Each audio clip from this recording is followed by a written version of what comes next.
내년부터는 육아휴직 급여, 현재는 월 최대 150만 원인데 월 최대 250만 원으로 대폭 오르게 됐습니다. 어떤 내용인가요?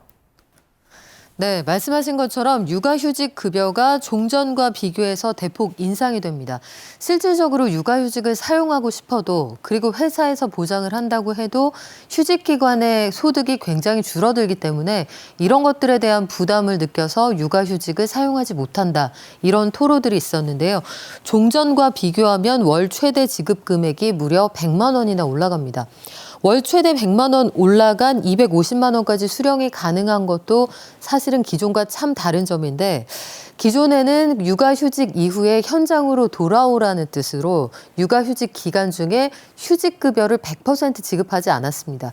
일부는 복직한 후에 나눠서 지급을 했는데 이 경우에도 굳이 이 제도를 이렇게 운영하지 말고 육아휴직 기간 동안에 100% 지급을 해서 실질적인 도움을 받을 수 있도록 하자 이렇게 달라집니다. 급여의 25%는 남겨서 복직 후에 반년 이상 근무를 해야 지급했던 게 종전 제도인데 앞으로는 급여 100%를 육아휴직 기간 중에 지급을 합니다. 그리고 우리가 그 첫 한 달 동안 최대 250만 원까지 지급하는 그런 제도도 신설이 되었거든요. 이런 것들 포함해서 한부모 가정에게는 특히 한부모 가정의 경우에는 월 최대 지급 금액 그리고 첫 석 달간의 지급 금액에서 다른 가정과 좀 다른 점을 인정을 해서 한부모 가정 특례로 첫 3개월 동안 월 최대 300만 원을 당겨 지급을 하고 부모가 함께 육아휴직을 사용할 때도 첫 달은 최대 250만 원까지 지급을 해서 종전에 비해서는 실질적으로 일을 쉬면서 아이를 키울 수 있는 여건을 마련하겠다는 게 정부의 제도 변경 취지입니다. 이런 육아휴직자들의 경우에도 현재 이미 육아휴직을 신청을 해서 사용하고 있다. 이런 분들도 좀 헷갈리실 수가 있을 텐데 이런 분들의 경우에는 오는 1월부터 인상된 급여가 자동으로 적용이 되게 됩니다. 그리고 출산휴가를 신청을 할 때 육아휴직을 기존에는 따로따로 신청을 하셔야 됐는데 앞으로는 출산휴가 신청하시면서 육아휴직까지 한 번에 신청이 가능하게 됐으니까 아이 낳아서 키울 수 있도록 제도적인 지원이 한결 좋아진다 이렇게 이해하셔도 무방하겠습니다. 출산 계획 있으신 분들에게는 너무 반가운 소식인데요.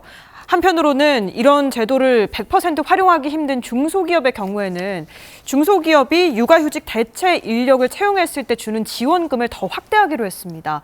얼마나 혜택이 더 커지는 건가요? 네, 중소기업의 경우에는 회사의 규모에 따라 좀 다르기는 하겠지만 한 사람이 맡고 있는 역할이 워낙 크기 때문에 인력이 한두 명 빠져나갈 경우에 업무 공백이 상당히 커지는 경우가 많습니다. 그래서 정부가 도입하고 있는 제도가 중소기업에서 한 사람이 빠져나가게 될 경우 그 사람이 하던 일을 한시적으로 대체할 수 있는 대체 인력 고용 관련 지원금을 지급을 하고요. 또 다른 축은 이 사람이 하고 있던 업무를 나눠서 맡아야 하는 동료들의 업무가 부담이 가중될 수 있으니 그분들에게 일종의 수당의 형식으로 이 추가로 근무하게 되는 업무분을 보장한다 이 내용입니다.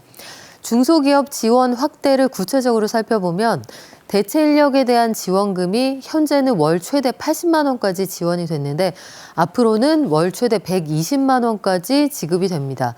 그리고 이 업무 분담 지원금이 앞서 말씀드렸던 한 사람이 육아휴직을 갔을 때 나머지 동료들이 업무를 분담하게 됐을 때 그 부담에 대한 보상인데요. 기존에는 육아기 근로시간 단축을 할 때 그때만 이 수당을 지원을 했지만 앞으로는 육아휴직 기간에 해당자가 완전히 자리를 비우는 경우에도 동료들에게 지급을 하게 됩니다. 이때 대체 인력 지원과 관련해서는 금액으로 계산을 해보면요. 연 최대 1,440만 원까지 지원을 하게 되는 거니까 회사 입장에서는 인력이 빠져나간다고 해도 아주 큰 부담을 덜면서 대체 인력을 채용할 수 있다는 장점이 있습니다. 이런 것들이 현재는 월 최대 80만 원이었는데 앞으로 120만 원까지 늘어나는 걸 통해 가능할 것으로 보이고요. 지방자치단체들이 별도로 지원하는 지원금도 있습니다.